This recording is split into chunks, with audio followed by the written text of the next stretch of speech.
დასასანქცირებელი ოფიციალური პირების შესახებ განცხადებას აკეთებს ლეიბორისტული პარტიის ლიდერი შალვა ნათელაშვილი. პირდაპირ ეთერში შეგვიძლია მოусმინოთ მას. გამარჯობათ, ძვირფასო მეგობრებო. სახეზე გვაქვს უპრეცედენტო შემთხვევა საერთაშორისო ურთიერთობათა სასანქციო დასჯით სისტემაში. ლეიბორისტული პარტიის 12 წლიანი ბრძოლა ივანიშვილის ოლიგარქიული რეჟიმის დასასანქცირებლად, რაც დააგვირგვინა ჩვენი ხალხის გმირულმა საპროტესტო მოძრაობამ, გუშინ გამოიწვია ის, რომ ამერიკის სენატის საგარეო კომიტეტმა დაამტკიცა ეგრეთ წოდებული მეგობარი აქტი, რაც ნიშნავს, რომ ივანიშვილის ოლიგარქიული საოკუპაციო კრემლისტური რეჟიმი საკანონმდებლო დონეზე იქნა სანქციების რანგში შეგდებული. პირდაპირ გეტყვით, ამერიკის კონგრესს თვით ჰიტლერის მიმართ არ მიუღია სპეციალური კანონი ნაცისტი დამნაშავეებისა და სხვა მსოფლიოში ღვთისმსპირიდან გადავარდნილი დიქტატორების წინააღმდეგ მსგავსი კანონი ამერიკის სამართლებრივ პრაქტიკას არც კონგრესში, არც სენატში არ ახსოვს. სანქციები მთავრობის გადაწყვეტილებით ხორციელდებოდა კონკრეტულ პირებზე ისტორიულად. დღეს უკვე ეს ყველაფერი რეჟიმის აი ამ ძირგამომპალი ერის მტერის სისტემის მოცილება არის ამერიკის ოფიციალური საგარეო პოლიტიკაც.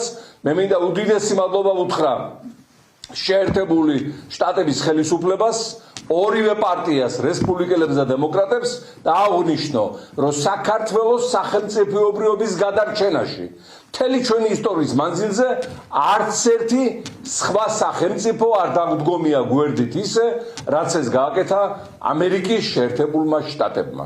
და ეს დღევანდელმა და მომავალმა თაობებმა ყოველთვის უნდა დაიმახსოვრონ და იყვნენ მადლიერნი ჩვენი დიდი მეგობრებისა.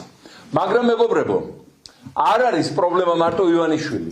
ივანიშვილი ოლიგარქიული სისტემის ამომწვერვალებაა.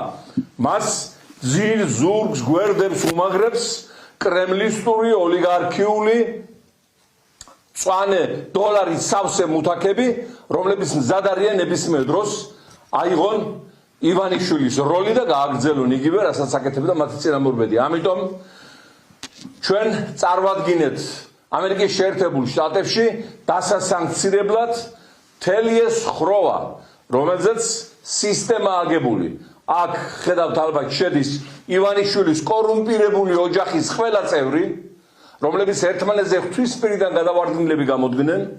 იმასაც არაუბნებიან მამას, რომ ჩვენს თანატოლ ახალგაზრდებს დაანებეთ, ავი ნუიჭერ, ნუცემ დაყობას ნუამდრო, აღარ არის საუბარი სხვა რამე მორალურ ღირებულებებზე. აქ შედის მოსკოვში სარეზერვოდ გამზადებული ბანდიტების ჯგუფი ქართული გვარებით, ხიდაშელები, ლონთაძეები, ასლანაბაშიძეები, სოსო ორჯონიკიძეები, გაიაშვილები, ხარებავები, ჩხაიძეები, კაკაბაძეები, რომან ფიფია, ცეცხლაძეები და აქ შედის ადგილობრივი ბანდა ოლიგარქებისა, ჩხარტიშვილები, კალაძეები, ირაკლი რუხაძე, ფხაკაძე, გილაური, მეორე გილაური, ძმა პაპაშვილი, ორივე ძმები პაპაშვილები, ძმები ბეჟოაშვილები, ძმები შარანგიები, ხვიჩა მაკაცარია, ყარამანაშვილები, ძმები ეს მაფიაში ეთყობა ეს ძმობა ახაური ის არის, პრაქტიკა არ ერთად უნდა გამაფიოზდნენ. კაპანაძე, რიჟა, კურტანიძე, ილია წულაია, ოდიშარია, ზაადუგლაძე, კახაბექაური, გოჩე ენუკიძე, ვიქტორ ჯაფარიძე, დიმიტრი ქუმსიშვილი, ნოშრავარ ნამორაძე, თუმცა ესია გაიზრდება დაემატება მამაშვილი ინჯიები და სხვა ღვთისმსპირიდან გადავარდნილები.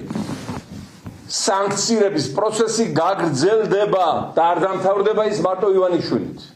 იცოდნენ ამ ვირთხებმა, რომ ქართველი ხალხის რისხვას ისინი ვერ გადაურჩევენ უპირველესად და ჩვენი მეგობრების სანქციები არ აცდებათ, ხოლო მათი ქონება მიტაცებული ჩვენგან მოქცეული იქნება საქართველოს ბიუჯეტში ჩვენი ყველა მოქალაქის, მათგან დაზარალებული ადამიანების საკეთილდღეოდ. ეს ჟამი დგება. შალვა ნათელაშვილმა დაასახელა ბიძინა ივანიშვილის ოჯახისა და რეჟიმის წარმომადგენლები, რომლებსაც მისი თქმით ამერიკული სანქციები დაუწესდებათ.